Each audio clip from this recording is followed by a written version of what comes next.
Hi, and welcome everybody to another edition. No, we didn't go live yet. No, we're definitely No, live. we're live. We're live. We're Okay. live. It says I came up with an error here, but that's okay. It's Friday, June 7th, another edition of the Winner's Circle Sports Betting Podcast live here on the Winner's Circle Sports Betting channel, brought to you by GamblersWorld.net, where all three of us, myself, Jesse Schule, and Sean Higgs, are all proud handicappers over at GamblersWorld.net, where we guarantee all our picks, folks, for any single game, multi-game daily package. Subscription plans of 30 days or fewer. If you do not win, you don't make a profit. We will credit your account back the exact amount of your purchase price. So again, it's not a lack of confidence. It's just we know we're going to make you money over the long haul. By the way, right now as we speak, you got to take advantage of this. Any single game, multi-game, daily package, or any subscription plan of 3 days, 7 days, 30 days for all three of us. Throughout the course of the show, you're going to get 25% off anything. It's called a flash sale.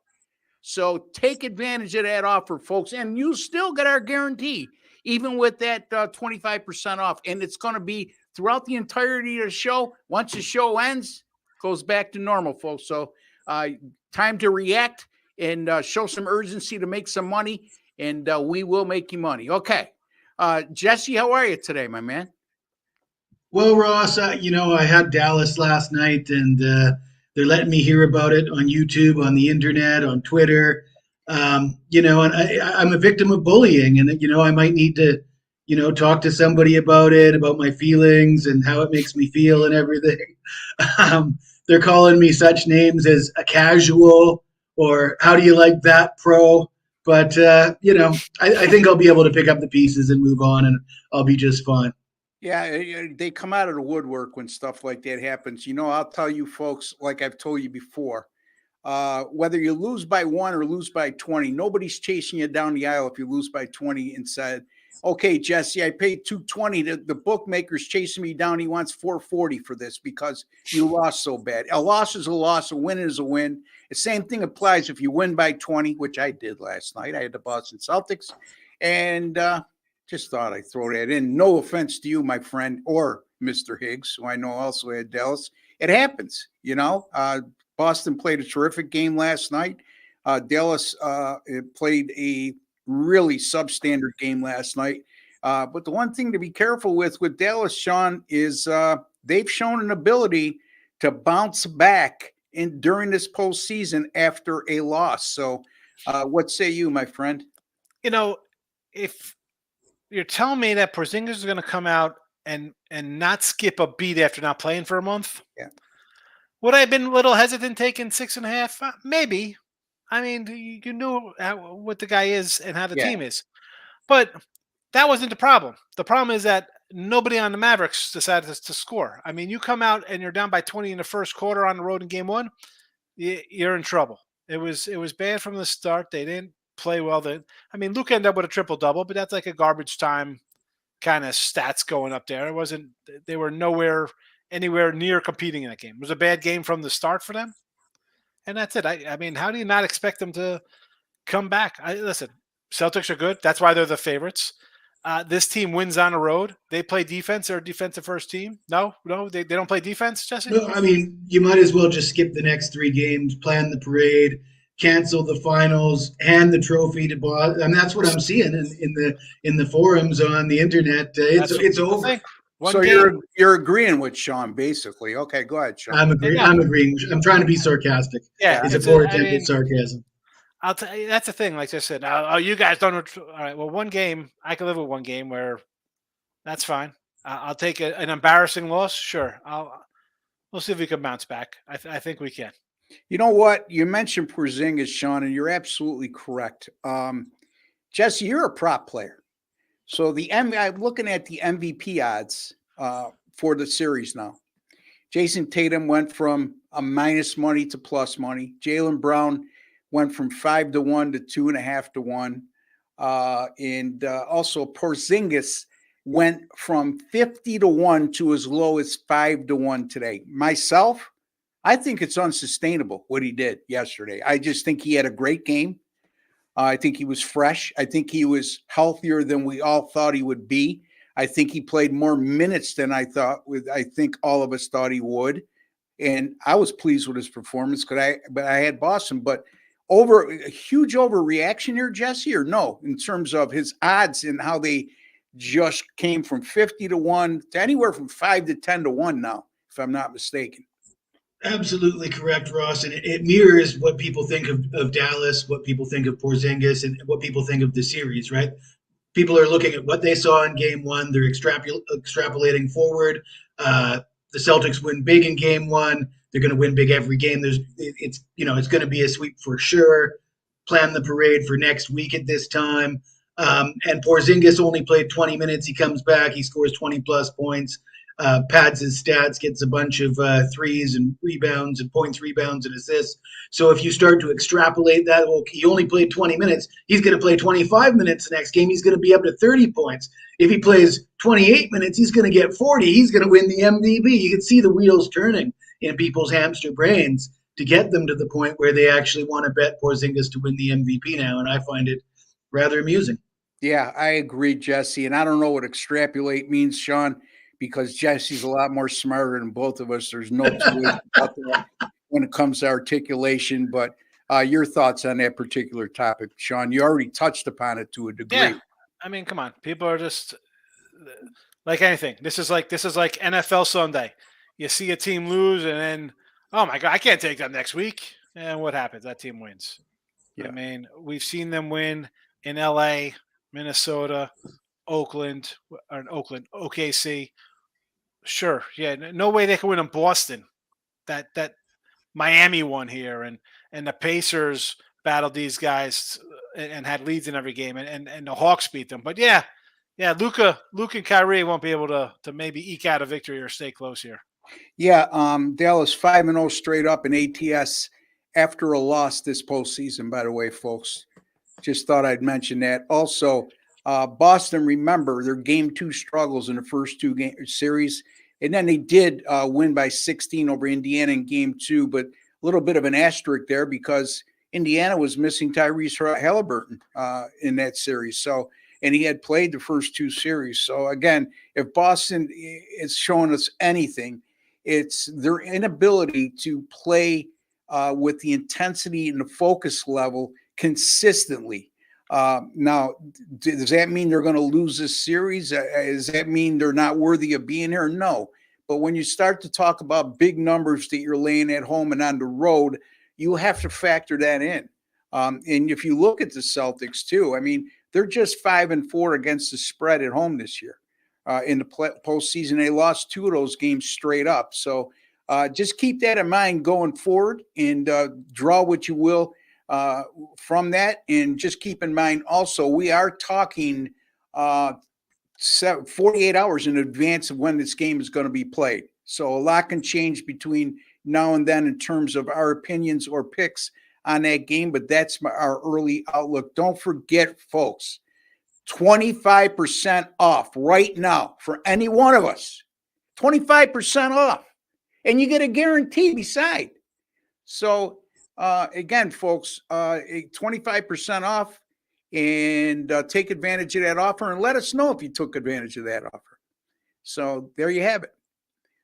One thing, Ross, I want to touch on the MVP conversation. You asked me about Porzingis, but you didn't ask me who I think is going to win it. And we got a comment from John Lim talking about betting on Jaylen Brown. I know he had Jaylen Brown for the Eastern Conference Finals, and that was a sharp bet. Give John Lim all the credit for that. I think the value right now is with Jaylen Brown, even though I'm more of a Dallas guy. I still think don't put the nail in the coffin of the Mavs quite yet.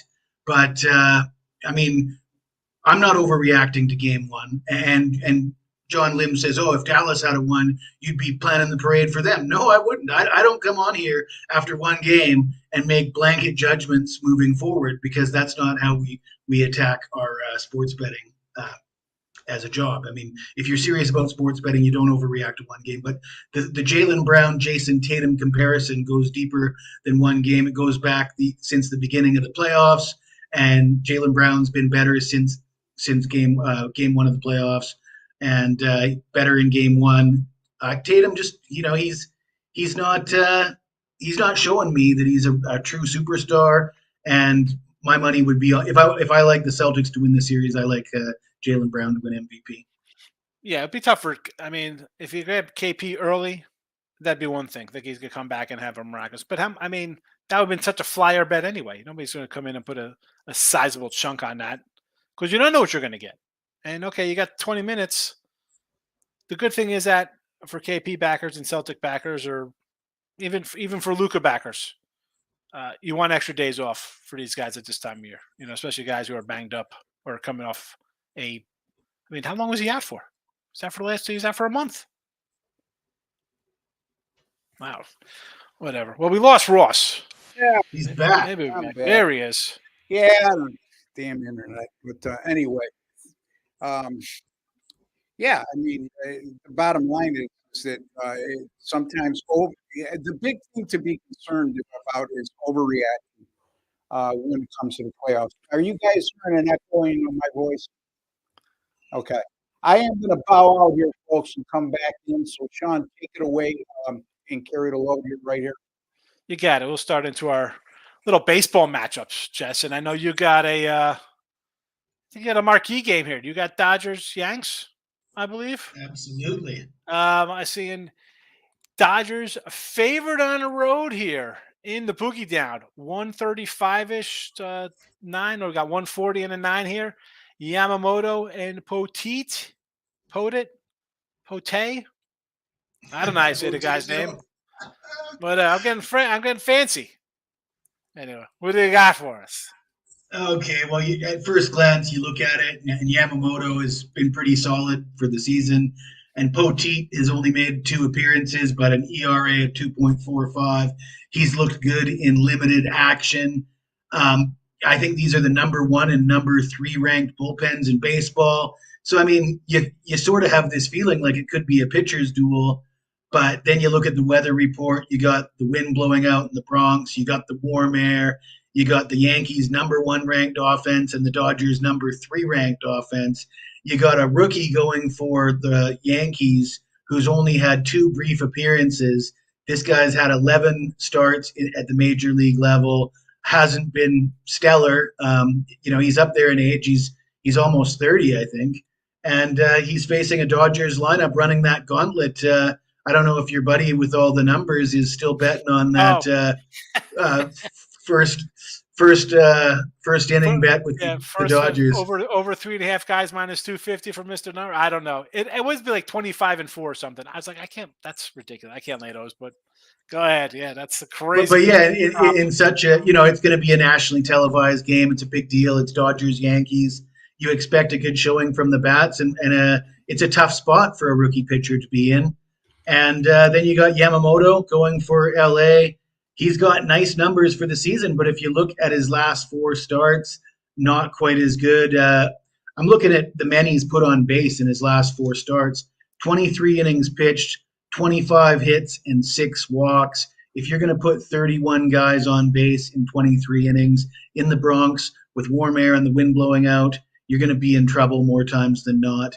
I know Soto was banged up. He's probably not going to play today. But the Yankees still have some bats, and the total's been bet up to 9. It opened at 8.5, I believe. It's up there at 9 now. I'll still take over the number. I think we'll see some runs here. There's Ross is back. Yeah, go ahead, Sean. I know. I was gonna say with Pote here. I mean, shockingly, like he was down to Marlins. He has 69 2/3 career innings, 57 hits. 63 strikeouts. Not bad for a guy who's, like you said, he's 29. You think a guy like this would have a chance. He's got 219 batting average against. I mean, not a bad career number. 1-2 whip, not terrible. 1-2-2. But this game to me, it's like how, and I hate saying things like, how do you not take a underdog like the Yanks? I think they're like on a 20-3 run. They've won 8 in a row. And I got a Yankee under 93 ticket. I got a Yankees not to make the playoffs. They're hot now with Gill and Schmidt and Stroman pitching well. I'm still not sold on the lineup, and I think their starting pitchers still a little suspect, even though they're beating bad teams. But the Dodgers are the same. You have 3 MVPs at the top of the lineup, and then It's like a Yankee hodgepodge. A bunch of guys who strike out and hit 220. How are they favored on the road? I know it's your big free agent signee versus he's a journeyman, been on 2 teams, but he is what he is at 29. I want to take the Yanks here, Jess. I want to take the Yanks. Let me ask you, Sean. The fact that Poteet is 29 years old and he's only appeared in 11 games, does that tell you something? Because I look at that and that tells me that they don't think much of his stuff. They don't think much of him as a major league prospect if he's not getting that opportunity earlier. He was on the Marlins before that. So let's just talk about that organization for a bit. You know, how are they running things down there? So, for all I know, he was behind. Who was the kid? I mean, I can't remember all their pitchers who just get hurt. Trevor Rogers. Like every year, they have a bunch of young pitchers. Guys get hurt all the time. So he could have been just down the line of pitchers on there who couldn't get a shot until it was too late or he was hurt. I don't know. It's all past. But why is it? Again, he's a journeyman guy because he's 29 with 11 starts. But the Yankee team as a whole, they are rolling right now. I don't want to, like we say this, you want to get in front of a good team. I don't want to really grab teams, especially if the Yanks were a 110 favorite, I'd be like, you know what? I really don't like them here. If you want to bet them, take a run line, they'd win. If they win, I'd probably be on the Dodgers as a small dog here. But you're going to give me the Yanks playing the way they have been, winning ugly, winning late, giving up runs, scoring a bunch of runs, getting good bullpen pitch. I got to take the home dog. I don't care who's pitching. Yeah, listen to Uncle Ross, my 2 nephews. I've been telling you this right along, and I continue to tell you this. I think they're begging you to take the Yankees as a home underdog in this spot. You guys all make good points. Sean, I don't know what you're talking about, the starting rotation of the Yankees and the level of competition. Here comes Homer Town. Listen, no, how's it Homer Town when I'm suggesting you should take the Dodgers here? Okay. I thought you were going to get on me for criticizing the Yankee rotation overachieving. Yes, I am going to get on you for that because you're talking about the level of competition they face. The Yankee starting rotation has been their strength, in my opinion.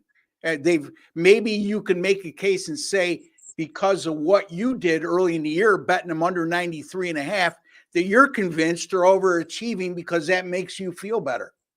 Okay, that's what I'm hearing. Not pulling any punches. Yeah, I'm trying to see who the good teams are they beat. I mean, I guess they took 2 out of 3 in Milwaukee. They lost to Baltimore 3 out of 4. Okay. I'm trying to think teams with winning records who are good who they've beaten. What is their record, Sean? It's 27 games over 500 right now, 46-19. Who cares who they played? Everybody else has had the same opportunity. Okay. Yeah, and all I'm saying is that you got guys, and again, I will throw my Seth Lugo, and I got a Royals over. I'll throw Seth Lugo into this. I'll throw the Phillies guy into this. When you're coming out and just firing darts like Gill and Schmidt was and Stroman. First of all, you expect that for a whole season from those guys? You're 100% wrong on Heel. I said it from the beginning of the year. When he got off to the start, he did. Is the bottom line is you want to if the guy corrected his issues in terms of control, he was going to be very good, and he has since then. Okay, so you're saying he's going to be that good in 1985? I think he's going to be a serious contender to win a Cy Young Award someday. Listen from your lips to God's ears. I got Louisville rookie cards. Good, that way I can buy a new car if the guy's good.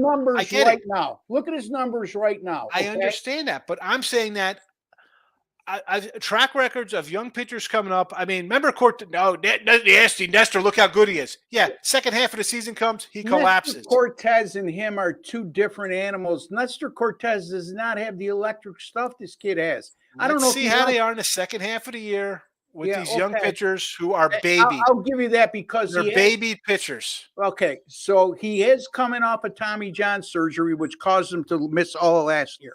I will give you that. To wait to the second half. I'm not saying he's going to win the Cy Young Award this year, but I think this guy, barring injury and barring a relapse of his elbow stuff, is going to be, to me, it looks like he could be a sustainable pitcher just based on his strikeout ratio to innings pitched. That gets you out of a lot of jams. Who's the other ones that are overachieving right now? Cortez has shown he's a more than adequate starter. and could help you win. Marcus Stroman, you can make a case that he's a lot better pitcher than his numbers have shown in past years because of the teams. I think he's the guy that's due for regression. If I could pick one guy to suffer regression, it would be Stroman. I mean, again, he pitched last night. He didn't pitch great, but he pitched good enough to win. Who else? Now we got Garrett Cole coming back, possibly. Who's the other starter? I know. We've never seen anybody struggle coming back off. Rodon, and I don't see him regressing. I think he's been consistent throughout. All I'm saying with Stroman is, like I said, can I get a full season out of Stroman? Because I've gotten 2 out of him in 12 years. So that's a concern. It should. If you don't think that's a concern, you're a Yankee fan. You're just a blind Yankee fan. Out of Stroman because he's only had 2 in 12 years. You're basing that on what? Win losses? I'm basing that on he throws 25 starts. So obviously he's got to be. He misses some starts. What kind of teams has he played on, Sean? What kind of bullpens has he had backing him? What kind of hitting has he had backing him? That means he doesn't get more than 25 starts in a season? Well, yeah. I mean, if you could say so. He's a quitter, is what you're saying. So he's a quitter. That's his mentality. He's a quitter. I don't like my team. I don't want to pitch for you guys. That's what I want on my team. That's a selling point. I know where you stand. I know where you stand on the Yankees. How about the total? Where did I go wrong? I'm sorry. Go say that. How about my play on the total to go over? Where did I go wrong? Sense to me because Poteet is not a proven starter. He's a guy that's a middle reliever. He's possibly a AAA pitcher before the season's all said and done. He's just filling in the role for Schmidt right now. But again, Sean, I get it. I mean, I'm not. This isn't a Buffalo Bills scenario with you. I'm trying to say that, I think the Dodgers are to play tonight. And secondly, I think that when you make a comment like their starting pitching is overrated, I think correct me if I'm wrong. What was the exact description you gave of their starting rotation? That's all. That Sal Pixon is going to regress. They lose to good teams. So you're predicting they're going to regress. Ross, you're a Yankee fan, as I am. I've seen the Yankees roll up their 90, 100 wins all season long, pummeling crappy Tampa Bay, going 19-2 versus them, beating up on bad Orioles teams over here. Let's thump the Twins that we've done for the last 24 years. And then the playoffs come, and they get whisked out of the building when they play teams with pitching staffs. Going back to the Tigers and the Angels in 2002. When was the last time a Yankees team got off to this good a start? I can't remember. A few years ago, and to your point, again, I'm not using a bias here. I'm confident when I say this. I am not being biased here. I'm talking about their starting rotation. I'm not talking about the team as a whole. Do I think they have holes in the lineup that are getting overlooked right now because guys like Judge and Soto are carrying a load and putting up monster RBI and home runs numbers right now? Volpe's a 300 hitter, I get it, but he hasn't shown the ability to sustain that kind of average over the course of an entire season yet. He's still young. I think their catching position leaves a lot to be desired, especially from an offensive standpoint. Trevino is hitting way over his head. The other kid with the mustache there, whatever his name is, Wells, he can't hit his weight. So, yeah, I agree with you on those points, but my argument comes with their starting rotation. All right, let's get to the final free pick, and then we'll get to your questions and comments. But You've only done one free pick. My free pick. Okay. All right, you guys already gave yours. I didn't hear what they were. I didn't give his. I didn't give it. We haven't heard from Sean yet. Oh, okay, Sean, go ahead. I'm sorry. You just had to grab your little Ross, I'm a New Yorker soapbox until you had a Buffalo Bills and Josh Allen's the best quarterback in football. Let's let me make the free pick, and we'll change it up a little bit, and you go last. How's that, Sean? Because I'll give the shortest one anyway. So yeah, well, and I want you to get used to that anyway. The Orioles and the Rays. It's Cole Irvin on the mound for the Orioles. It'll be Aaron Savelli for the Tampa Bay Rays. Right now, the Orioles are -120. Savelli is 1-7 in his last 8 team starts. Basically, that means, folks, I don't get caught up in win-loss decisions. I get caught up in what a team's record is when a starting pitcher starts. And the last 8 games in which Savelli has started, Tampa Bay has gone 1-7, and Savelli has been a integral part of that lack of success. Because over that course of time, he's got a 6.14 ERA, a 159 WHIP, only averaged 4.9 innings pitched per start. And one of the things that sticks out with Savali this year is he's very vulnerable to giving up the long ball. He's given up 11 home runs and 62 innings pitched this year, and that's not good news when you're facing a Baltimore Orioles team that's hit 95 home runs in 61 games this year, and that's an average of 1.56 home runs per game, and that qualifies to me as being an excellent power hitting team because I use 1.5 as a parameter. 1.25 or more is a very good power hitting team. In my mind, 1.5 or more is an excellent power hitting team. Tampa Bay is facing a Baltimore starting pitcher in Cole Irvin, who has a 2.61 ERA and 9 starts this year. I mean, who talk about a guy who might have a regression and hasn't shown the ability to put together the type of start he's had to this season. Cole Irvin certainly qualifies in that regard. However, this is a Tampa Bay team that's gone 0-8 at home this year when facing an American League starting pitcher with an ERA of 3.70 or better, which it certainly qualifies with Irvin. And not only they lost those 8 games, they lost by 3.8 runs per game. Tampa Bay has won their last 3, but they're 0-6 this year after a win and with Aaron Savali being their starting pitcher. Cole Irvin, his last 6. Not only has he had a great ERA for the season and good numbers for the season, his last 6 starts, an 0.97 ERA, an 0.82 WHIP, 6.2 innings pitched per start, and then he's backed by a Baltimore bullpen that has a 0.77 ERA over their last 7. This is an Orioles team that's coming off back-to-back losses, and they've only lost 3 in a row just once so far this year. They're 4-1 this year off back-to-back losses. Baltimore also as a road favorite of minus 110 or greater since the start of last season, 32-13. I am going to take the Baltimore Orioles here, and I want to make sure I have the right line on that. Actually, the Baltimore Orioles are minus 105 now as we speak against the Tampa Bay Rays. I'm on Baltimore minus 105 over the Rays. Sean?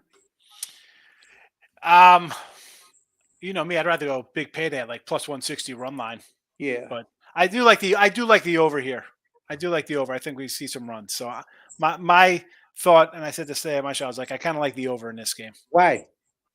Because I think Tampa Bay's get a couple runs off this guy, and as much as I like Savali, the Tampa Bay offense has struggled. I think Baltimore is just a better hitting club. That's what concerns me. Yeah, you know, in terms of the over.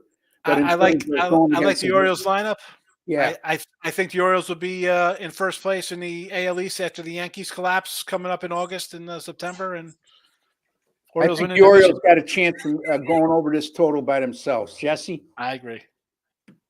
Yeah, I mean, I'm looking at this line and I'm kind of bewildered because you're preaching to the choir, Ross. Everything says Orioles. And you know, the Orioles lose back-to-back games to the Blue Jays, and then you sort of see them go on the road to play a similar team or a Tampa Bay team with a similar record, let's say. But let's be honest, the lineups and the roster for Tampa Bay and Toronto are not similar. Toronto is a team that's underachieved, and Tampa Bay is just a team that's not that good. So everything to me says Baltimore, but the line says for some reason bettors are liking Tampa Bay. And a wise man once told me to think like a bookmaker. So what do you have to say to that, Ross? Well, I mean, again, you could think like a bookmaker. My retort to that, and it's a good point that you brought that up, Jesse, because I knew that's where you were going to go with this. And yes, that looks like one of those situations. I just feel, okay, and I'm interested to hear you guys' thoughts. I don't think Baltimore has got the respect in terms of from wise guy and sharp money action that they deserve. And that not only this year, but in recent seasons. Ross, I was going to bring that up. I think this year they're 18-10 on the road. Last year, I think they had the best or second best road record next to the Braves on the road. And the year before that, when they kind of had a little breakout, they again were one of the top 5 teams in wins on the road with over 500. They weren't like they get zero respect on the road. It's crazy for a team the hype is on them this year, but even last year, people talked about, like, oh, this team's going to be good. They've got to watch out for this. And yet they're a pick 'em versus Tampa Bay, who, as I said, the offense has been terrible. They can't do anything right. The pitching, normally they bring up a bunch of young guys. They got guys up there some hard thrower. They could just mix and match and do crazy. That is not the team this year for Tampa Bay. Let me ask you another question, Sean, because you make a good point. You make good points, plural.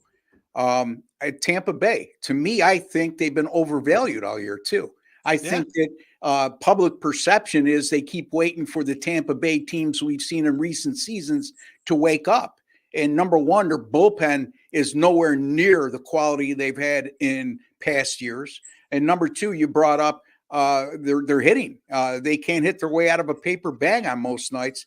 And then Jesse, to your point, you're also got a Tampa Bay team off 3 wins in a row against an Orioles team off 2 losses in a row. That may have something to do with that line and where it stands. And Cole Irvin is not a household name for the Orioles. I mean, I think a lot of people will remember him as a Washington Nationals starter that really struggled throughout the young part of his career. He's turned that around dramatically with the Orioles for whatever reason. Is he going to be able to sustain this for the entire season? No, I don't need him to. I just need him to sustain it tonight. So if that makes a sense. Jesse, again, I'll give you a chance to respond to that, but it's a great question on your part. Yeah, no, I like it. And this is like one of those games where I could see myself having the Orioles coming on this show only to have Ross tell me to think like a bookmaker. But I think I tried to qualify that a little bit by comparing Toronto to Tampa Bay and the fact that they have similar records and, bettors and bookmakers might probably not bookmakers, probably just bettors, considering Toronto and Tampa Bay, similar situations, Orioles coming off back-to-back losses. But I think Toronto is on a bit of an upswing. I think Toronto is a team that you might want to look out for. They got some momentum coming into the All-Star break. And, this team on paper should be a lot better than it has been so far. But I don't feel that way about Tampa Bay. They've lost some guys. They haven't brought in guys to replace them. They don't have the pitching staff. They don't have the bullpen. And they've been doing it with duct tape and Lord knows what, pixie dust, fairy magic, whatever they've been doing in Tampa Bay to get winning records out of those teams with no money spent the last decade. And the magic is worn off. So that's how I feel about Tampa Bay. Yeah, it's caught up to them a bit. You're exactly right. And you can't keep replenishing year in and year out with guys who have been marginal MLB players that have overachieved or depending on your farm system to continually put out year in and year out good players. And then when they get good enough, you don't want to pay them and they go elsewhere. So, but in any event, Sean, your game we're going to be talking about right now is the Brewers and the Tigers. And, that I see undecided for the Brewers. And you made a good point before we went on air and say the Brewers most likely are going to do this bullpen by committee. And they've done this a couple times this year, if I'm not mistaken. And Reese Olson gets a start for the Tigers. Tigers' starting pitching rotation is a lot better than people realize, Sean. But anyway, what's your take on this one? Right now, the line we have on this game is the Tigers are minus 105. Yeah, 105, like 8.5. First of all, the Brewers. I chose the game this week, folks. Don't get mad at Ross. I picked this game thinking the Brewers are in first place. The Tigers got a good pitching staff. They're playing well. Had won 8 of 10, and yet we get the Brewers, who also on Wednesday for Jesse against Philly, pair of first place teams. They have a Wilson listed as starter, and they say, "Oh, you know what? We're going to put a Koenig out here for an inning, and then Wilson will come in for the next 5." I think we'll probably get that today. I'm seeing a Tobias Myers being called up for them, so I'm thinking he'll get whether to start or come in and pitch the bulk of the innings, whatever. The Tigers pitcher, this poor SOB. Yeah. I mean, he's got a .87 WHIP. They are 1-6 in this game. It's sad. Like, are you kidding me? Poor Rios. I look at these stats for the guy. You can't get a win. How would you feel losing games 2-0, 1-0, 4-3, 2-1, 1-0, 2-1? He got a win finally. The guy gives up no runs. He gave up. That's a lie. Boston got him last game. He probably felt like Marcus Stroman's like, my team stinks. I quit today. I don't want to pitch well. He gives up 5 runs to Boston. Before that, 0-1, 0-1. Is that what he really thought, Sean? I don't know. Anyway, go ahead. All I know is that he had given up 2-4. He had given up 6 runs in his previous 8 games. Yeah. So listen. I'm going Toronto at home. Milwaukee. Somehow this is an over team with decent pitching and a lineup that you look at like, who the heck? Like, I know Christian Yelich. I think Yelich is a roid guy who had one good year. I'm not a huge Yelich guy. I like Detroit. I'm taking Detroit here. It's basically a pick 'em. I know no matter who they throw out, who's a good Chris Bosio could come back out of retirement, pitch like it's 1986 with Teddy Higuera. It wouldn't make a difference. I'm taking the Tigers for Detroit Lenny. Motor City Kitties. Let's go Detroit. Yeah, you look at Detroit's top 3. You got Tariq Scoble. You got Jack Flaherty. These guys are all having good years. You look at their numbers. You just mentioned the numbers for Reese Olson.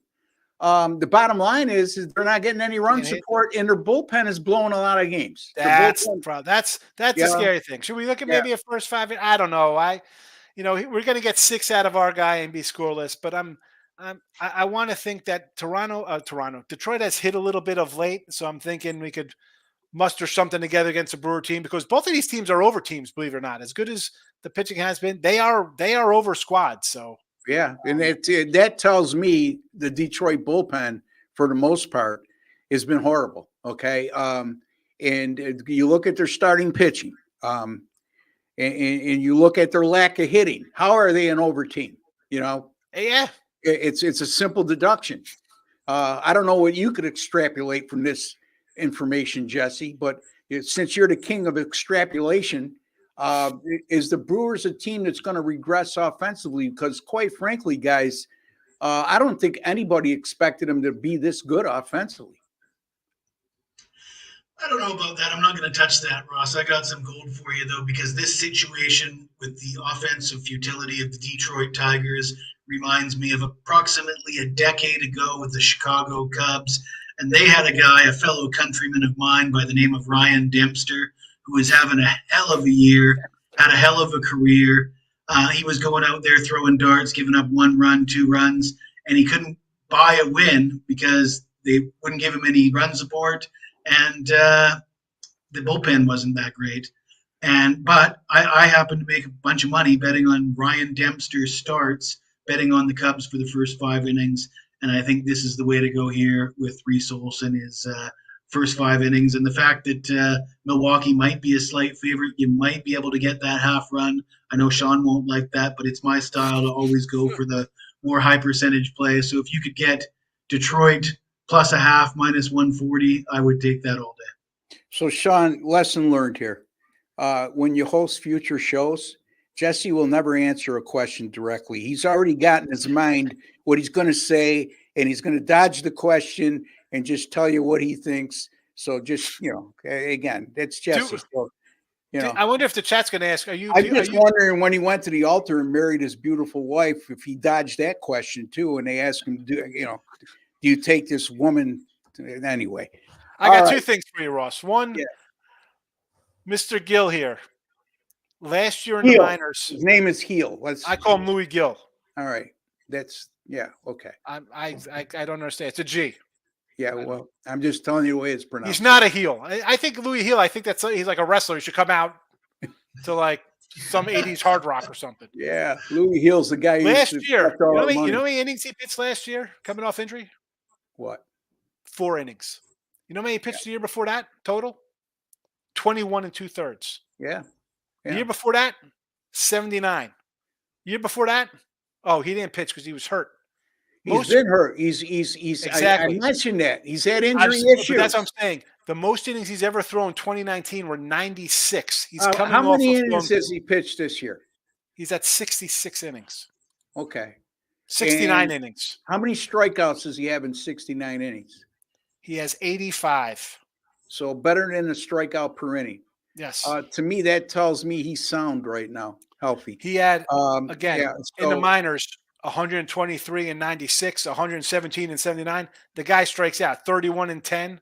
I mean, he's a strikeout. My point is that he's coming off an injury. But he had to say, you know what? Who cares? We're going to try to win. Sean, I alluded to that. He missed all of last year because of Tommy John surgery in 2022. Well, what do you act like you're inventing the wheel? I'm just Okay. saying. No, you're like you're wondering why I think their second half pitching Well, might be a problem.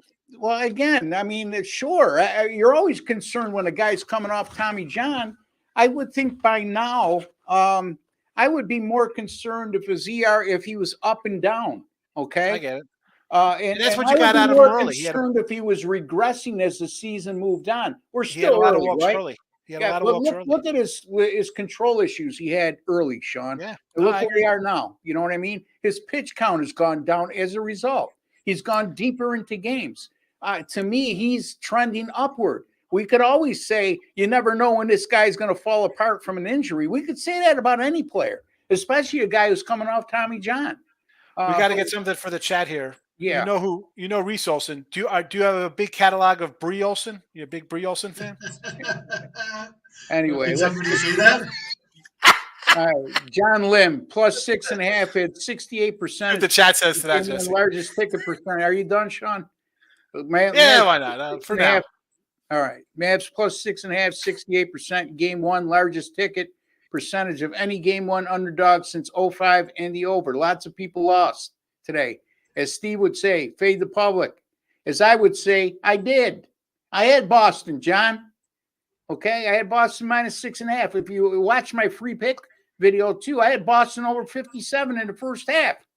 And everybody said, well, if you're going to take Boston over 57 in the first half, why wouldn't you take the over in the first half? Well, how'd you do if you took the over in the first half? You lost. So what do you think? Go ahead. The total was 214.5, and it went up to 217.5. Yeah. And what I said was, if you got the over in the first half at 110.5, you should go under because you'll get a better number. Unfortunately, it did not go over in the first half. And when I say that, it's important that I let the pick die at that point. Okay. So yeah, it went up to 217.5. No shock, Sean, because it went under in the first half, you know? In the total on the game was 240. It didn't make any sense. And when it doesn't make any sense, that's the way you should look at things. All right, let's go. Jesse, 2 phones, 1 for the money, 2 for the show. That's in reference to Jesse getting a lot of phone calls the other day. Happy Flat Earth Day, gentlemen. Yeah, I know, man. We'll go with it. Thank you. Pound it. John Lim says NBA can move to 18-2. Yep, that's correct. You know what, John? Even more so, if those NBA Finals Game 1 teams won the previous series in 4 or 5 games, they now improved to 8-0 straight up in ATS since 2004. So there you have it. That's a good point, and those numbers are absolutely correct, and that's since 2004. All right. Pounded's got something he wants to add. Boston fans were worse than the New Yorkers. I'm not sure what. I think because they were probably harassing Kyrie. Oh, well, you know what? Yeah. Listen, I lived in Boston for 2 years, and it's one of the best cities in the world, man. I love the people there. A lot of it has to do with 90% of them are inebriated by 6 o'clock at night. Mailman used to deliver the mail. He stunk like a bottle of scotch. But great people. Plus throwing the U.S. Postal Service under the bus on the show. Yeah, well, they love their sports team, and they're good people, man. It's really down to earth society there in Boston. I hate Boston. No regrets. Go Mavs. All right. Okay. I don't think any of us will. I still think the Celtics will win the series, and I really have that. It needs to get that tattooed right here. Yeah. No regrets. Bernardo, how are you, my man? Thank you for chiming in today. We appreciate you, brother. Am I the only one that thinks Ross looks like a vampire? Yeah, no. Russ thinks. Yeah. I talked about that yesterday, Pounded. Actually, I look like Spock if I really center myself. Look at the ears, So my wife bought me this $300 chair because I've been having back issues. And it's ergonomically sound set for 8 to 10 hours a day. So hence, that's what I look like now. A vampire that wins. Anyway. You should tell her to get back or tell her to rub it. What's she doing? Terrence McClendon, Mad's got it back to got it Did back. they did get it to 9 in that game. Actually, I knew 8. still No, they got it down to 8. it was still not close. I mean, Yeah, I mean, they were so far down. You go on a run and the tank is gone, yeah. and that's it. Especially when you're going on a run against a real good team, you expend a lot of energy when you do On that. the road. And at the end of the day, Sean, you hit the nail right on the head early in the show when you said, look, they couldn't put the ball in the ocean shooting wise. So it's really hard to come back from that big a deficit when you only score 89 points and you shot as badly as you did. Ninja, what's up, my man? Gotta love Ninja. He's a very supportive guy of this show since 2003. Game 2 home favorites after win if covering happened 16 times or 8. And he's like, yeah, thanks, John. I mean, again, John, you're talking to a guy who's got a $13,000 software database. You're not enlightening me, but we do appreciate you enlightening everybody else in the That's chat. why we all like Mavs. That's why we said that it'll be a split in Boston. Clearly Celtics sweep. Midnight toker. Well, you know what? Midnight toker. A little too much for my liking. Yeah, midnight toker. And you're a joker because this isn't going to be a sweep. But thank you for chiming in, my man. All right. Or maybe he might be saying that because this is early in the show and Jesse was like, no way that happens. We're talking about is Boudreaux Ghazi. Man, I need a guy like you to work for me with a name like that, Boudreaux. Anyway, I like it. Question, is Yamamoto that good to garner the number the Dodgers are getting today? Remember that DeSoto most likely will be out of the lineup, and he's facing a starting pitcher with very little experience and is only in there to fill a void until Garrett Cole is ready to go. And Garrett Cole has been making some AAA starts and been effective. But Jesse, you want to comment on that because this was your game? Well, I got the over, so I don't have any dog in the fight as far as a side. But I did note that Yamamoto, while he's got great numbers on the season, the amount of base runners over the last 4 starts were concerning to me. 25 hits and 6 walks. That's 31 base runners in 23 innings in 4 starts. You could get punished for that in a warm air, wind blowing out game at Yankee Stadium. So whether or not that translates into the Yankees winning, I have no opinion. There you have it, Sean. Mark the date down. Jesse answered a question that we asked him, and he answered it directly. So that's good. Again, folks, 25% off. You see it right below for all 3 of us right now until the end of the show. 3-day, 7-day, 30-day packages, all 25% off for Sean Higgs, Jesse Schule, and Ross Benjamin. Also 25% off on our single game or multi-game packages that we have up right now, okay? Take advantage of that offer. Don't forget. All right, let's get to the next question. And that comes from, we got Boudreaux. We already had that. John Lim, I know it's only game 1, but good thing I placed bets on finals MVP on JB at plus 700 and KP at plus. Stop, John. Stop. You didn't place a bet on KP. Stop. Okay?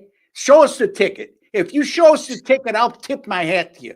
I believe him. I believe him. I think he's going to show us the ticket. Send it to me on Twitter, John. You follow me. Send it to me on Twitter. He had the other one he had in the last series we talked about early in the season. And he said it before. He said it well in advance too. He's been talking about Jaylen Brown for weeks. Jaylen Brown to me is a great ticket at plus 700. Okay. Absolutely. I think it's a great ticket at plus 275 right now. Yeah, I don't know if you guys could hear me. We lost my. We lost. We can hear you. We can't see you. All right. Sometimes that might be good because I look like a vampire anyway. And I don't want to. You just look like a mass murderer right now. You look like the guy on Long Island. Yeah, man. It's I'm like my buddy Jim Quinn, who's in the background here. Here, look. This is. Let me see if I can do this here. This is our owner, Jim Quinn. He's in. He put Jim out. Wow. Yeah. Jim Quinn is under witness protection right now, as you could see by his picture. Where the bodies are buried. But he's not going to be able, you're not going to be able to see him because he doesn't want to be identified and he's living in parts unknown. So there you have it. And right now, my picture is black, and I think the world it's a conspiracy, Sean. They're against me today. Where is Stop Geo? I thought he was going to come in today and talk about the magic bullet theory. Yeah, well, Julio Robles, Mavs plus 7.5 game 2. Yes.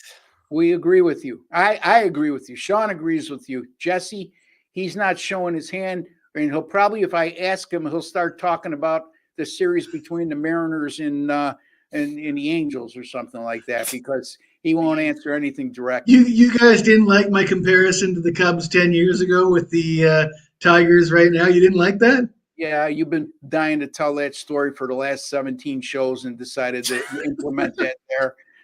Anyway, what do we got here? I bet you somebody in the comments in the archive is going to say they loved that story. John Lim, I agree. If Dallas had won, then all we would be hearing about right now is Boston is overrated, right, Jess? I think that's 100% right. That would have been 100% right if Dallas would have won outright, I think. And again, keep in mind, folks, you can't overreact to what you saw the game before, especially in a postseason. But to this point, though, Ross, it would have been you beat teams that were missing superstars. You had an easier path. It would have been easy to play into. They didn't beat anybody to get here, and now they're playing a good team. So I think he's right about that, though.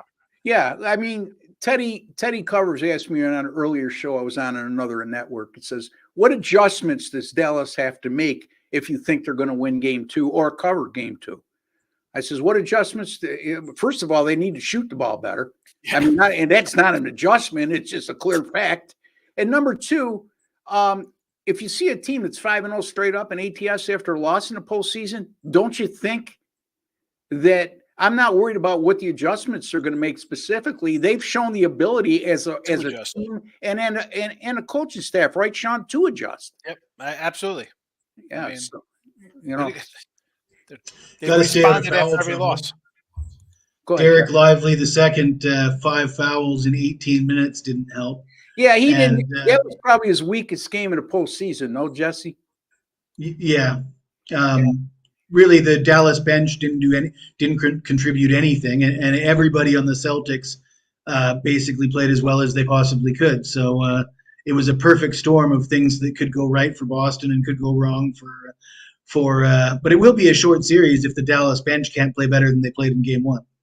Again, folks, 25% off for myself, Jesse, and Sean right now at gamblersworld.net. Take advantage of that offer, folks, because we're only going to be on for maybe another 15 to 20 minutes, and you don't want to miss that opportunity.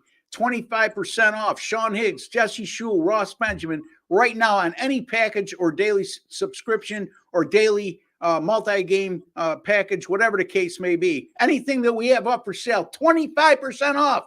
Take advantage of it. Fair enough, Jess. That's from John. And let's see here. Difference between Boston and Dallas is that Tatum can have a so-so night and still win, while Irving can't afford to have a bad game. There's a lot of truth to be said to that. I don't know if you want to say, and again, I know Jesse's not a big Tatum guy, and I could see why. I mean, I give him a hard time, but he makes a pretty good case as to why he's not crazy about Tatum. He does admit he's a great player, but I think Jesse's thought is, and I can't put words in his mouth, and he'll have an opportunity to respond, is he thinks Tatum is a great player, but not as great as everybody makes him out to be.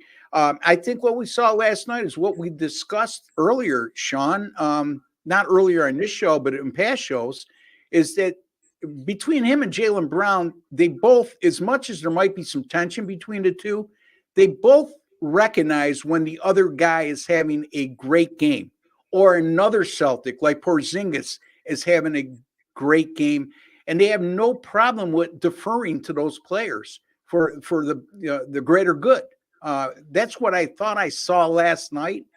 Tatum, I mean, I think he did have a double-double, Jesse, if I'm not mistaken. 13 points and 10 plus rebounds. If I'm not, I might be wrong on that, but go ahead. I thought Tatum came out strong first. Like he was at one point, I thought like Brown hadn't scored a little bit, or it was less, had less points. It was more of the Tatum show early, but then it turned out that Jaylen Brown had more points on the game. But yeah, we said this before. They kind of, somebody's hot and somebody has a bigger game. But in this case, they didn't have that because here comes Porzingis, and who's expecting this guy to go, 10 to 12 or whatever the heck he was from the field to put up a bunch of points. So listen, you're going to get that. It's going to be it could be a 6-game series. It could be a 4-1 series if that's the case. If they're going to be clicking on all cylinders like that, the Mavs are going to have problems. That's just the truth. I mean, the Celtics were favored in September. They're favored in June for a reason. You're going to get play like that. It's good. No matter who they're playing, that team would have been up against it. The one thing that bothers me about Jaylen Brown right now is you look at his season averages from the free throw line, and as good as he's played throughout the postseason, and he's definitely in contention to win an MVP in the finals if Boston happens to come out on top. Jesse, I'm concerned with his free throw shooting in the postseason, and it was it reared its ugly head again last night. Neither team shot well from the free throw line last night. There's a few guys on both teams that are struggling at the free throw line. But that is a concern. I think you look at Boston's bench and the way that they got contributions from Drew Holiday, Kristaps Porzingis, Derek White. If all those guys are going to be clicking at the same time, it will be tough for Dallas. But I still think Derek Lively can play a lot better. I think, we saw Maxi Kleber come in. He played for 20 minutes. It's like he didn't even touch the ball. I think he attempted one shot, didn't really accumulate any stats. So don't know what to make of that. But what I make of it, he's not 100% healthy yet. You know what I mean? Which begs the question: why was he in there for 20 minutes? Yeah, I don't know. I mean, they're relying on him to snap out of it, I guess, or they deem him to be healthy, and for whatever reason, he's rusty. I guess the answer is probably because Lively got in foul trouble. They didn't want to use Gafford for some reason because Gafford didn't. He also passed up some wide open threes too, Jesse, which he's an adept 3-point shooter. That's one of the strengths to his game. So, all right. So let's get to the next question if we can. And Midnight Ninja says, Midnight Toker, how you overreacted on one game? Well, again, we've been making that point right along, Ninja.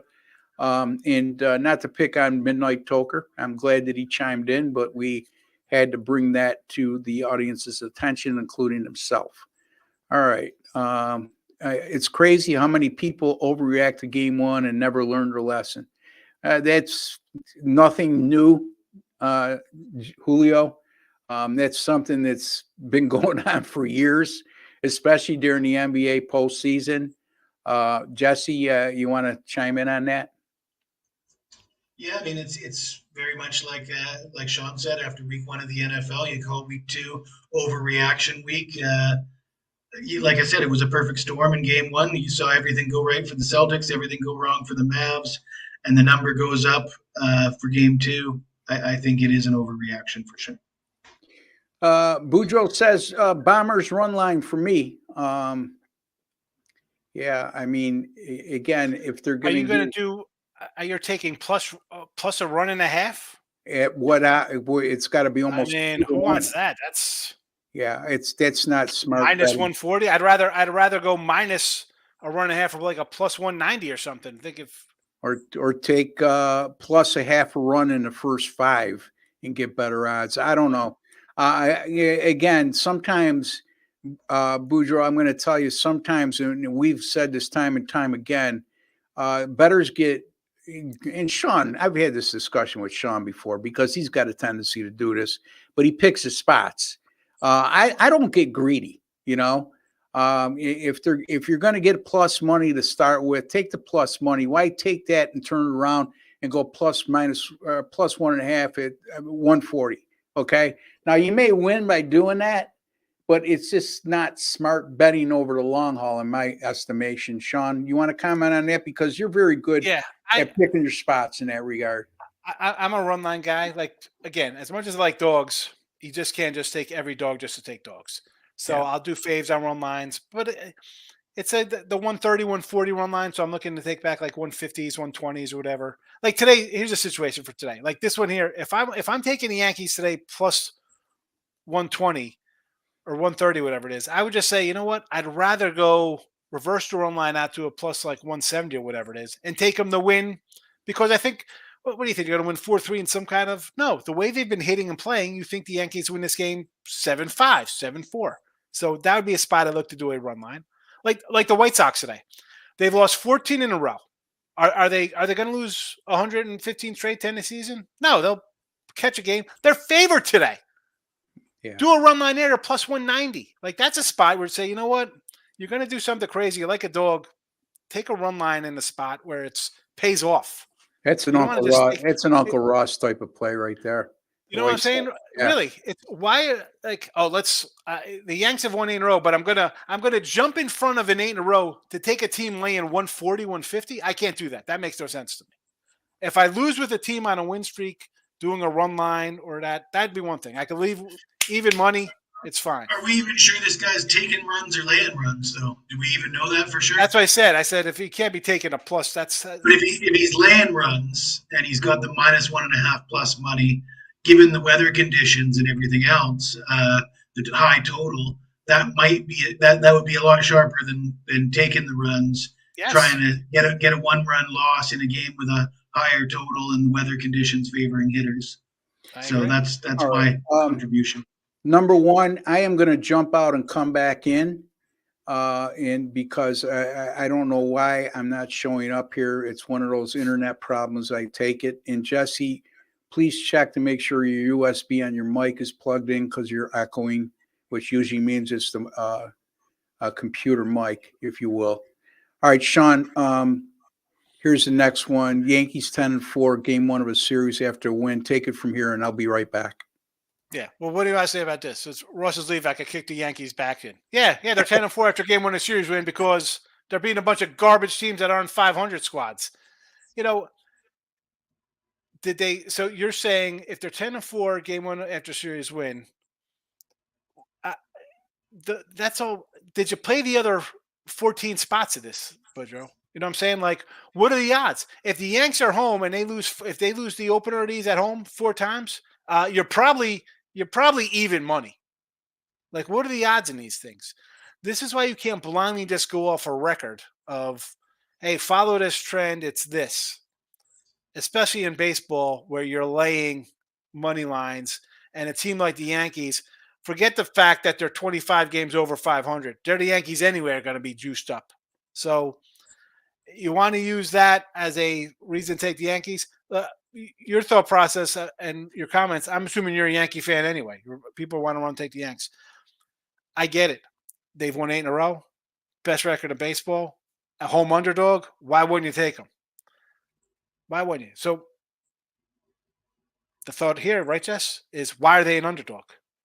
Why are they the underdog to a team in the Dodgers who, again, public team, people have to bet them. They're perceived to be the best team in baseball coming into the season. They're 140 here. Why? Is it because of Pody? Is it because there's no Soto? Are they better? That's the dilemma here. He comes. So, there's no shame in saying I don't want to play this game, but people don't like to hear that. They want to pick on it. My pick on this. You want to go? I say go crazy. Take the Yankees minus 1.5 plus it's got to be about 170, 180, right? I don't know. I don't have it. I pull it up. I'll start freezing if I pull up some live stuff like that. I just checked it. It's the plus 1.5 is actually priced quite cheaply. It's like a minus 140. Oh yeah, them plus a 1.5 plus it's minus 140. I'm saying I'd rather lay a 1.5 is what I'm saying. What is that at? Yeah, and I'm a guy that I like taking the 1.5. Obviously, I like it more with the road team, but even with a home team, if it's that affordable, for me, 135 is affordable. But like I say, in a game with a low total, that half a run is going to be a lot more valuable than a game with a high total. And I just don't think this is the spot to be taking a half a run with a home team. Yeah. I'm back, by the way. And I just want to let you know that I looked at my email, Jim, and I've had somebody purchase 25% off. So thank you for that. And you should do the same for Jesse and Sean as well. 25% off all our packages right now. through the rest of the show, folks. So you got about another 20 minutes. Go ahead, Sean. I didn't mean to cut you off. Oh no, that's all right. We go on to the next comments. It was just Yankee talk One again. more thing for me, though. I think rather than taking the 1.5 with the Yankees, because they're a dog, you get a lower number on the team total. You might as well just go Yankees team total over. You probably get that at 3.5 or 4. So adjusted team total. Because of the internet issues I seem to be having throughout the course of the show, and I apologize for that, folks. Sean, take it from here, okay? Because I don't know. It's right now I'm a little unconfident on why this is occurring.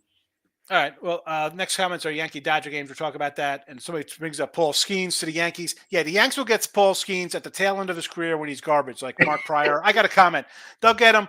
They'll get him like Clemens and Jarrett Wright. They'll bring in the over the hill guy. He'll come in. He'll be a bullpen closer guy for Paul Skeens. Paul Skeens will be who's Mason Miller for the A's. That's who he'll be in 2 years because you can't come out and throw like this and last. Mason Miller was a starting pitcher for the A's. Now he's the best closer in baseball. That's where Skeens is going to be because the Pirates will screw him up. That's what they do.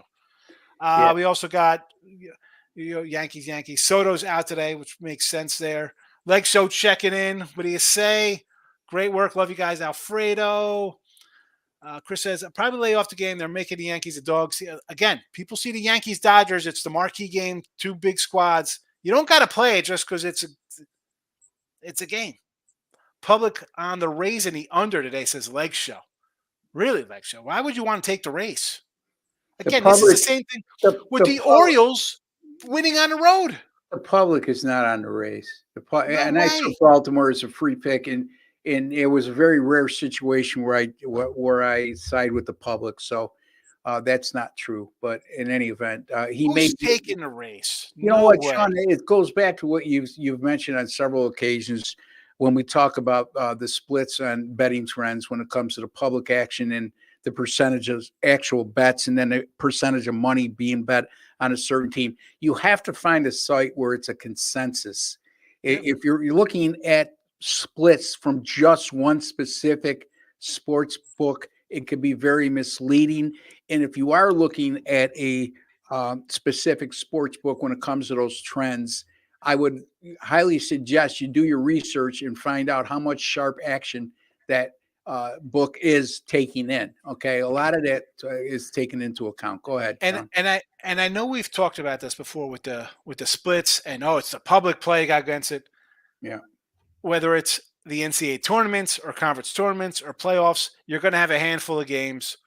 It'll be heavy skewed one side. This is why you have to have your own thoughts on something, and not real. Well, everybody loves this game. Well, everybody's going to win every once in a while, right? I mean, that's it. Everybody wakes up in the morning most of the time. Some people don't. That's just the way it is. You can't just. I mean, really, people just think you got to go against it. And I'm a contrarian guy, Ross. Right? I mean, and Sean will be giving out the over and unders to how long we're going to live, Jesse. Right? I mean, if it's everybody loves that. 99% of the time, everybody's on something. I'm going to go opposite just because I'm going to go opposite and whatever. I would say, my experience has been, and I'm interested to hear you guys' thoughts on this, is I don't pay attention to as much in baseball as I do in every other sport. I mean, because we're looking at a 162 game season. We're looking at money line betting. Okay. I just don't find as much validation as putting as much emphasis on that aspect of my handicapping when it comes to Major League Baseball compared to any other sport.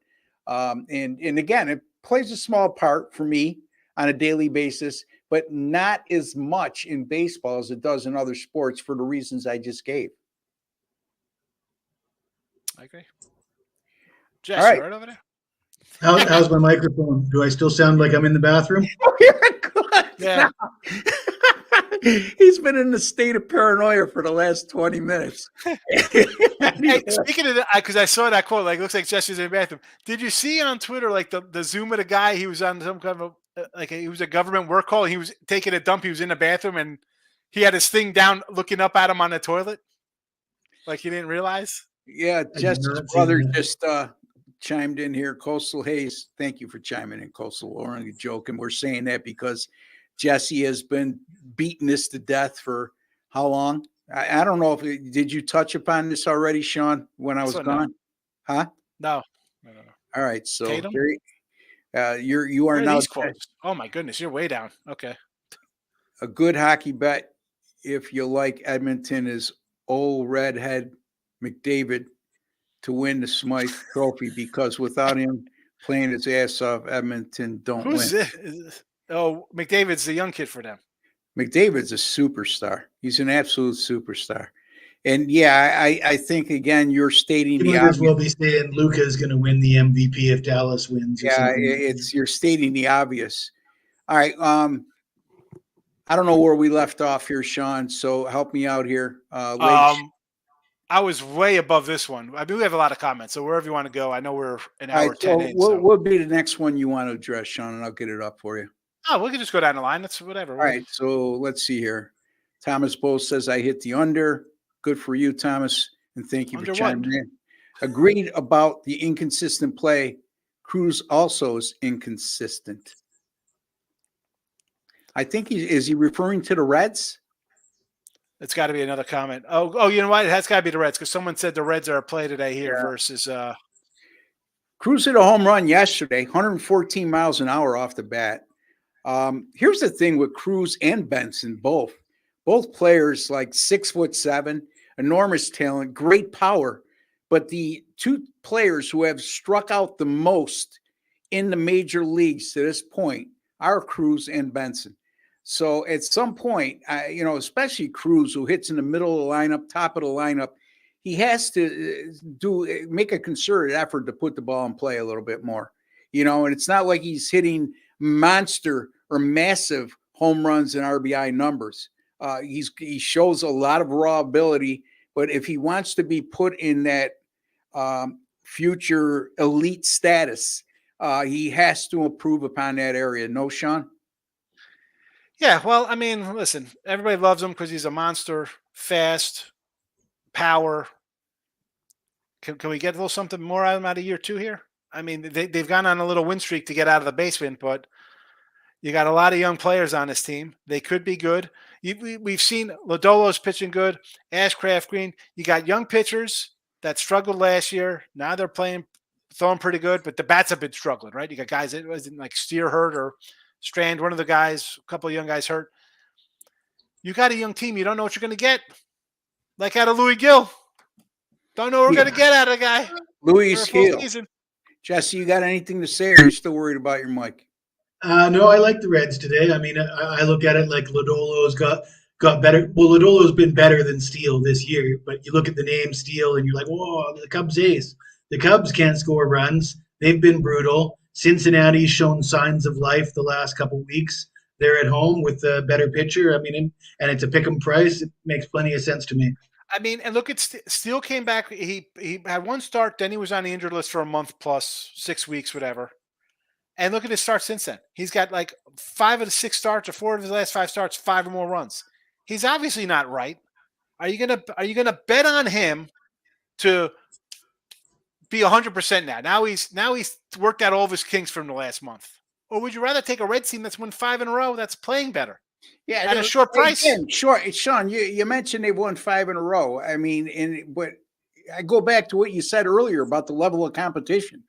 When you mentioned the Yankees, well, look who they beat in the last 5.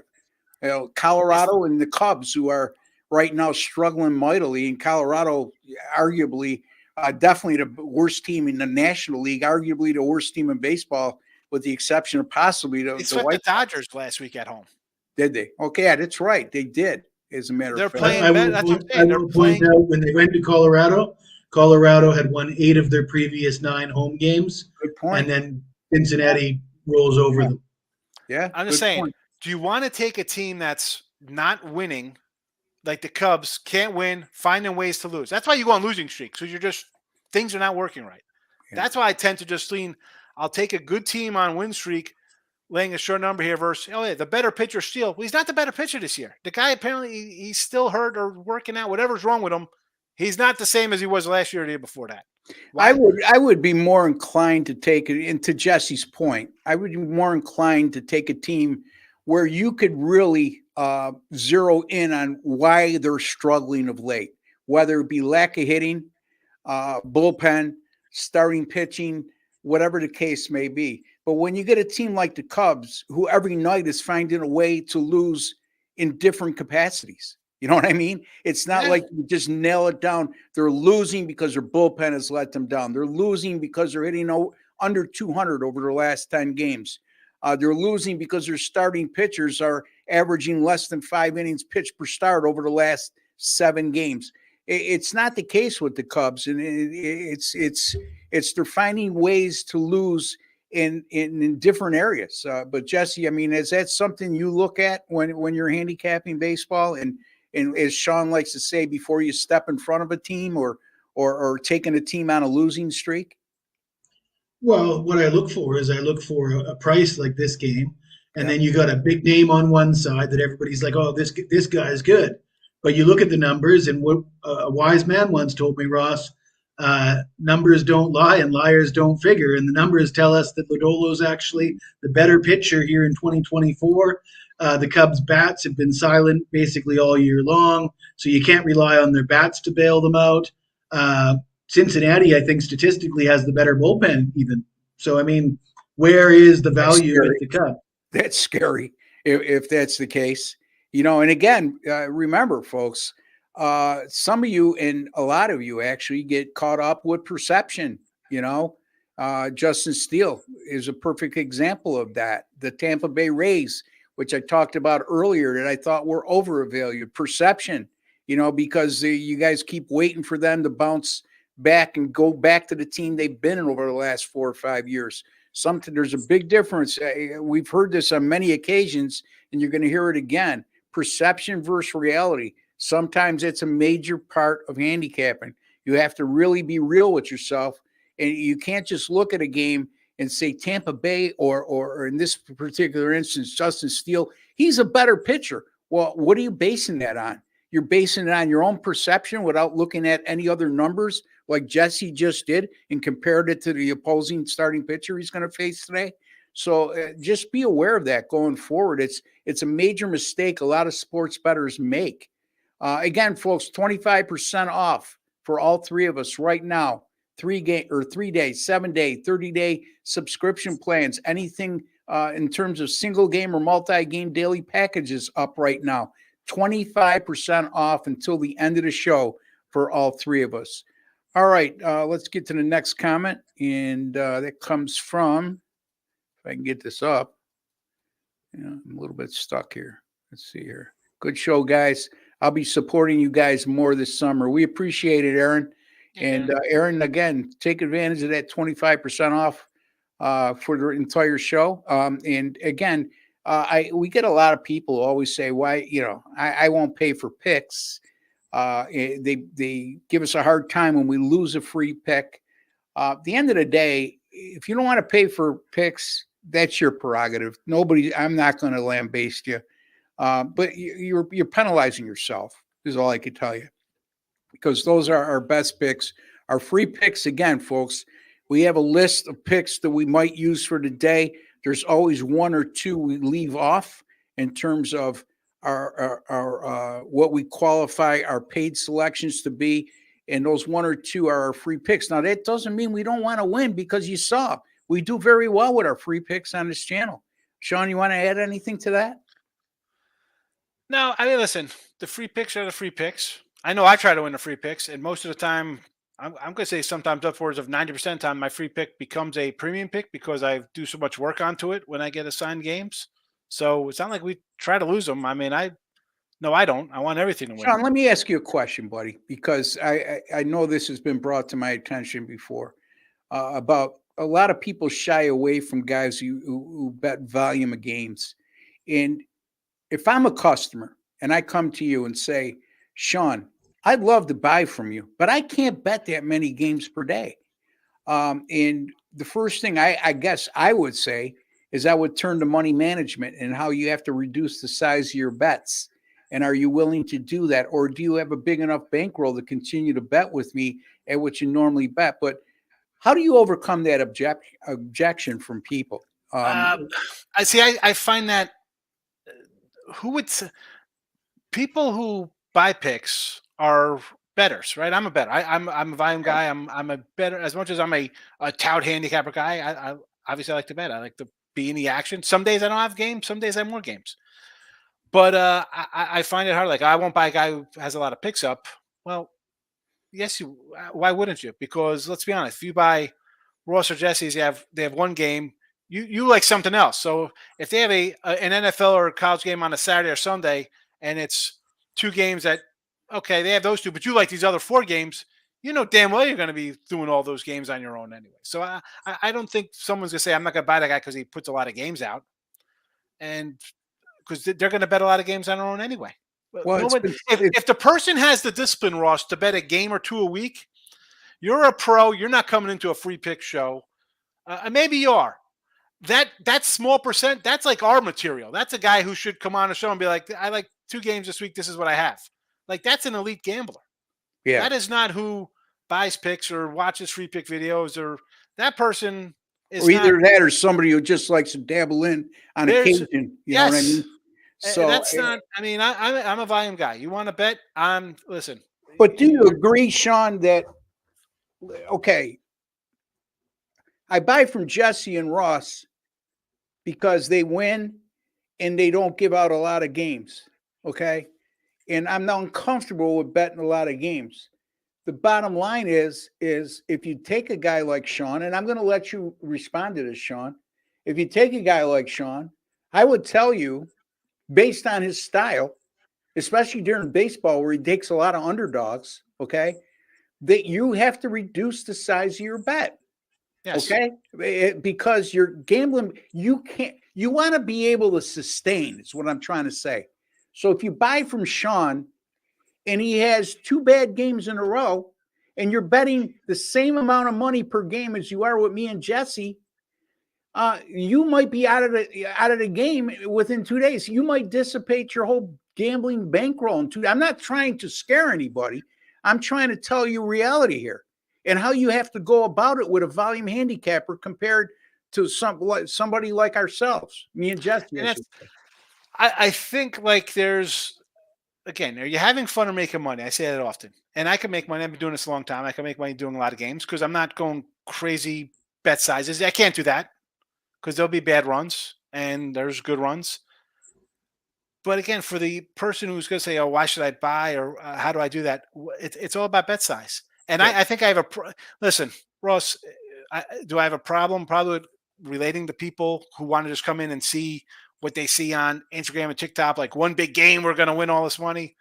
Yeah, I have a problem with that as well. And Jesse does as well. So yeah, I mean, that's not what I'm going to do. Are you going to put my 6-pack of NFL in a parlay and then go 5-1 and be mad at me? I mean, I had people come in after 7-3 NFL days. Yes, tough weekend.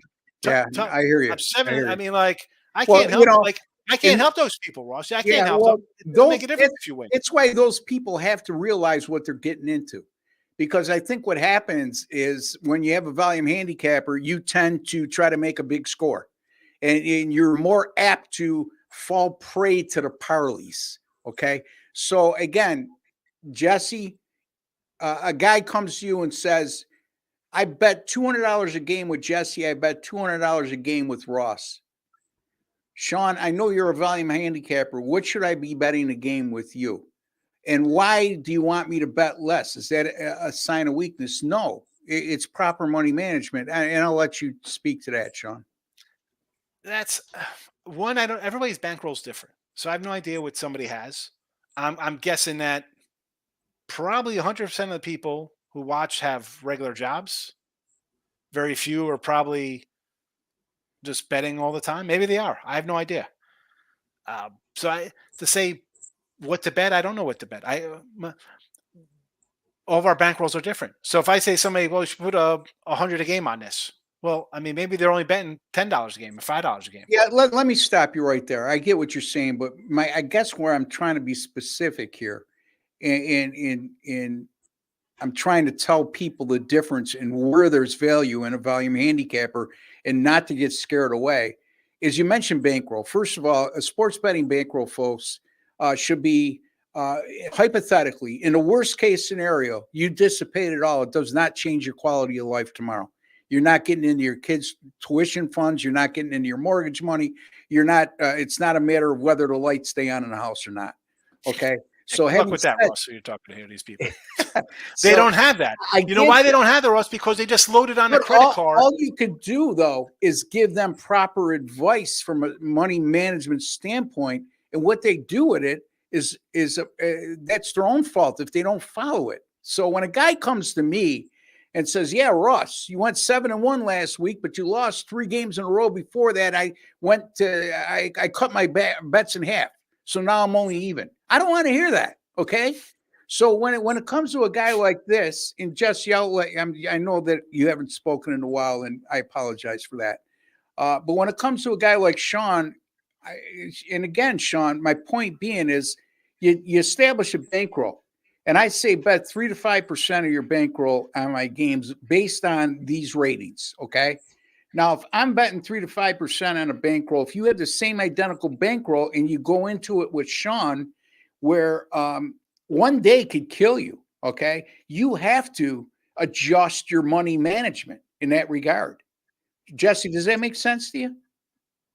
It absolutely makes sense, but I just think Sean's dealing with a different kind of clientele, a different customer base than you and I are dealing with. A lot of guys come to me and say, well, you don't bet on enough games.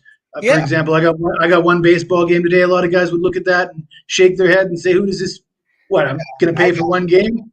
Sean Higgs is going to give me 6 games. You're useless to me. So, and I agree with Sean. I can agree with Sean. I mean, you can lead a horse to water, but you can't make him drink. But my point is, Jesse, is there should be no reason why somebody should shy away from buying from Sean, because he gives out way more picks than you if they do it the right way. And that's where I'm going with this. I'm on Sean's side. Oh, yeah. Okay? Here's the thing, though, Ross. They want to get rich. They think it's whatever it is. It's you got to, Well, exactly what you said about his six pack, and they're going to parlay all 6 games. Absolutely, I guarantee you that there's a lot of guys doing that. Yeah, surely. And especially if they get behind, especially if they get in and he goes 1-5 the first day and 2-4 the next day. Now all of a sudden they're betting what I call scared. And the only reason you bet scared is because you're not exercising very good money management. Now you're scared and you bet a 16 parlay on game 3 because quote unquote he's due. He goes 5-1. You lost again. Where do I sign up? Can I tell you guys a story that's pertinent to this situation? Yeah. About 5 years ago, I'm in Bangkok. I'm in the airport. A couple gangsters come up to me. They got neck tattoos and head tattoos and stuff. Big buff guys. I think they were half Vietnamese, half American. And they're talking about sports. They're asking me what I do, and I'm kind of busy. I'm putting out my it was the first day of the NFL season. The following day, we shoot the shit a little bit. We start talking. They find out that I'm on covers, and they know they've heard of me before, and they're trying to ask me for picks and stuff. And I'm kind of blowing them off. I'm just saying, hey, you can find me on the internet. One guy says he wanted to show how powerful he was. He says, well, what do you charge? And he gives me $1,500 right there for a year subscription in the airport. Bang, Venmo, ding, ding, ding, $1,500 US. And I'm like, hey, this isn't bad. We're all on boarding the same flight to Vietnam. The first night of the NFL season, I go 5-0 in week 1. I sent the guy a text in the morning. I said, man, you must be happy. He says, I didn't even bet any of the games. I got no tolerance level for that. You know what I mean? I've heard heard it all. And I lost in week 2 too. So Yeah. So in any event, all right. So again, I'm just trying to overcome your worrisome when it comes to volume handicappers. We all do things differently. Sean also doesn't have to hit as high a percentage as me and Jesse do to make you the same profit. Okay. So if indeed, I would not shy away from buying from Sean as opposed to us just because he's a volume guy. You just need to have the proper advice from a money management standpoint when you get into that. Okay. And the examples that Jesse just brought up and Sean just brought up, you don't want to play parlays. Okay. It's just absolutely stupid. I see a comment like one guy's like, I don't buy picks. And a lot of people are like, I don't buy picks either. But the guy says, I donate to sport. Like, I understand a lot of people say, oh, I don't buy picks. Yeah. But why wouldn't you just buy? It's not exorbitant amounts for a weekly pass or a day pass. Just to say, I brought your thing, whether you bet the game or not. Why wouldn't you support the show? You've come here enough, and not just as any channel we do free picks on. We win, right? I mean, why wouldn't you? If you don't have a $30 to like donate to one of us on the channel, like, what are you even coming in here for? You got bigger problems than buying a season pass. If you can't, forget about just hitting the like button that costs you nothing. Like, why wouldn't you say, hey, it's $34. I'm going to get this today. Because I could tell you why, Sean. A precedent has been set before us that by shady people in this industry that has put a lot of reluctance in the mind of some people to buy. Other people will come in, and because there's so much free material out there, think that they're going to outsmart the system. And they're going to go from our show to another show to free pick sites, and they're going to come up with a consensus and make their own determination. Bottom line is, we've been doing this for 20 years. We've been charging for our picks for 20 years.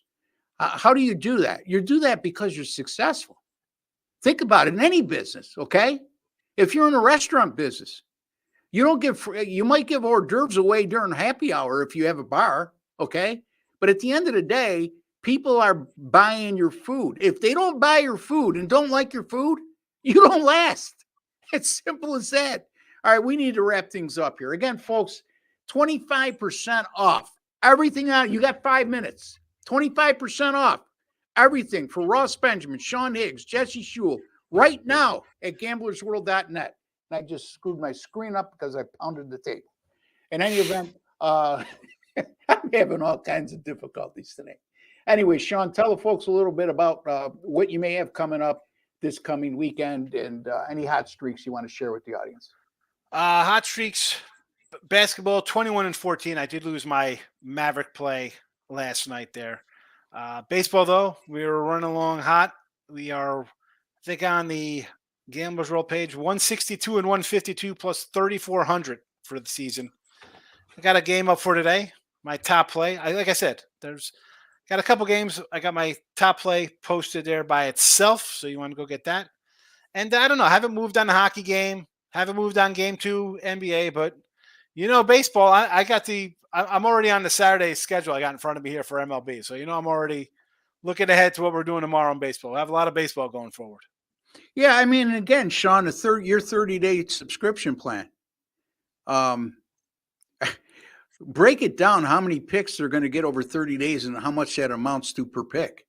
So a 30-day one in just baseball. Last month, I'm going to pull it up as we speak here. So it could be 10 seconds, I guess. I think I'm going to say we had about 130 games. 157 baseball games last month. 87 and 70, 55% plus 1987. And it's $199 for 30 days. So that's it's a little over $1 a day. $1 a pick. And now we're offering you got 5 minutes to act upon this. You can get 25% off that $199 price. And you're still going to get comparable amount of picks. But again, folks, use proper money management. Say that record once again, Sean. That was 87 and 70 Major League Baseball last month. Okay, so it's not like wow, but what's your return on investment? It was plus 1987. That's at $100 per unit, folks. So again, people don't think 55% is good, but that's the difference between yeah. And somebody will chime in every time, and they base that on 110 to win 100. Well, it's not always 110 to win 100 when it comes to it with a guy like him that's putting out a lot of money line underdogs. Okay, so him hitting 55% is like me. I want to know. Joe says it's a gangster retirement home. Who's the gangster here? Because we're Italian guys. Yeah, Joe. Well, yeah. Joe Alvarado. You sound like an Italian guy with a name like Joseph Alvarado. Could be Italian. Yeah, well, it's a retirement home. A retirement home. Why would I retire if I'm making the money we're making? Come on. Get real. So now you're going to pull out the age card. Look at me. I'm 66. Look at me in the face. Okay. How many of you guys are half my age and look that good? Sorry. He's the only guy old enough going to retirement home here. Yeah. These guys are in their early 50s. Jesse can. Whoa. Slow down there, Tex. I'll be 50. I'm not even 50 yet. I'll be 50 in August. All right. So late 40s. Neither of us are 50. Yeah. Jesse, nobody's 50 how much could you bench press? Once or 20 times. All right. Sean, how much? And again, not to make fun of your weight, we're not. But your size right now, the guy's a 300-pound animal. Okay. So before you start freaking talking about retirement homes and age, why, come on, folks, give me a break. Show me a picture of you. Okay. Show me your picture, your real picture, and we'll poke holes at that. No, we won't do that because we're professionals. We won't do that. Anyway, Jesse, tell the folks a little bit. I'll do that. I tease my kids, so I'll tease strangers too. So. Anyway, well, Sean's giving out baseball records. My baseball record is nothing like Sean's. 42-25, 63%, 887 units. So that's roughly 9 times your average stake. 63%, not very many plays. That's a pretty conservative baseball record, but it's getting the job done. And I sprinkle in some soccer, some hockey, some CFL. Somebody in the comments did ask about soccer, but they were talking about the World Cup qualifiers. I'm more focused on the European Championships, which kick off in about a week's time, and I will be giving out picks on that. Copa America or no, Jesse?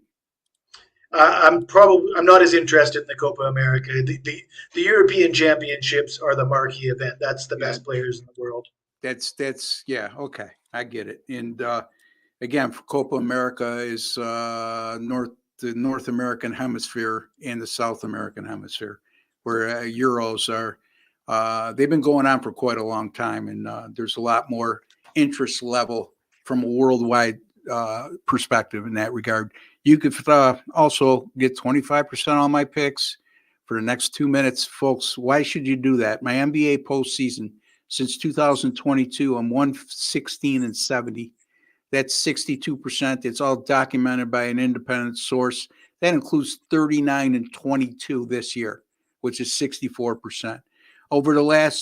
Since 2022, number one rankings at a certain site in 2022, 2023, and currently in 2024 in terms of my NBA postseason picks. During that course of time, bettors who have bet $100 per unit on my NBA postseason picks, and those units are between 2 and 5 units, up $17,205. That's just the NBA postseason. NBA overall, 135 and 104 plus 74.11. That goes back to April 12th of last year. My Major League Baseball on a nice run right now. Major League Baseball 9-4, and also my Major League Baseball total 7-2 the last 9, 51-36 the last 87. I do very well in all totals and all sports. So a lot to be interested in and a lot of money to be made with us three over at gamblersworld.net. I will be back on Monday I believe on Monday, I'll be back with Chip Chirimbus and Doug Upstone. If not, it'll be Sean. We haven't determined that yet. But then these guys will be back with me on Tuesday.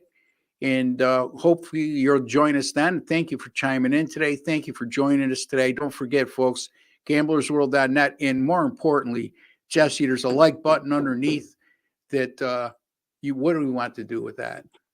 Smash that like button. Smash that like button, folks. It's a small token of your appreciation for the time, work, and effort we put into bringing you a quality podcast 5 times a week, and also to make you a smarter sports bettor today than you were yesterday. And don't forget to subscribe button right underneath. If you're on your PC, WC logo, just click on that. It serves the same purpose, absolutely free.